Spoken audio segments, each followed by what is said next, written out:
भीमकुंड मध्य प्रदेश के छतरपुर जिले में स्थित एक रहस्यमयी और पवित्र जलकुंड है, जिसे लोग नीलकुंड भी कहते हैं।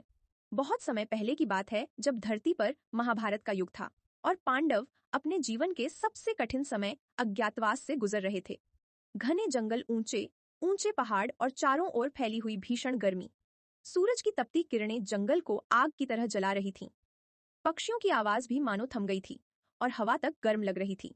इसी कठिन यात्रा के दौरान द्रौपदी अचानक थककर एक पत्थर पर बैठ गईं। उनका गला सूख चुका था और चेहरे पर थकान साफ दिखाई दे रही थी। धीमी आवाज में उन्होंने कहा, हे भीम, मुझे बहुत प्यास लगी है, अब मुझसे एक कदम भी नहीं चला जाता। द्रौपदी की यह अवस्था देखकर बलशाली भीम का हृदय द्रवित हो उठा। उन्होंने चारों ओर नजर दौड़ाई, लेकिन दूर दूर तक पानी का कोई स्रोत नहीं था। तभी भीम की आंखों में दृढ़ संकल्प चमक उठा।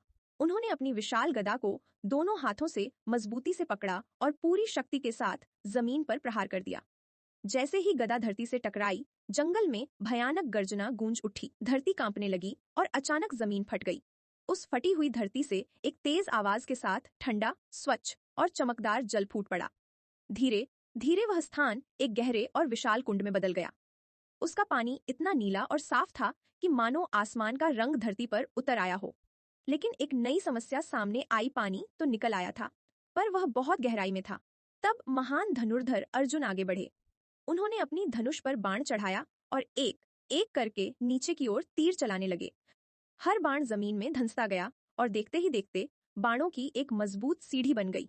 पांडव और द्रौपदी सावधानी से उस सीढ़ी से नीचे उतरे और उस ठंडे, जीवनदायी जल को पीकर अपनी प्यास बुझाई। उसी दिन से इस पवित्र स्थान को भीमकुंड नाम से जाना जाने लगा। समय बीतता गया, राज्य बदले, युग बदले, लेकिन भीमकुंड का रहस्य आज भी वैसा ही बना हुआ है।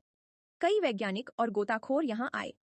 उन्होंने आधुनिक उपकरणों और कैमरों से इसकी गहराई मापने की कोशिश की। कहा जाता है कि 200 मीटर से भी अधिक गहराई तक जांच की गई, लेकिन इसका तल अब भी स्पष्ट रूप से नहीं मिल पाया। स्थानीय लोगों की मान्यता है कि जब कहीं बड़ी प्राकृतिक घटना आने वाली होती है, तो इस कुंड का जलस्तर अचानक बढ़ जाता है।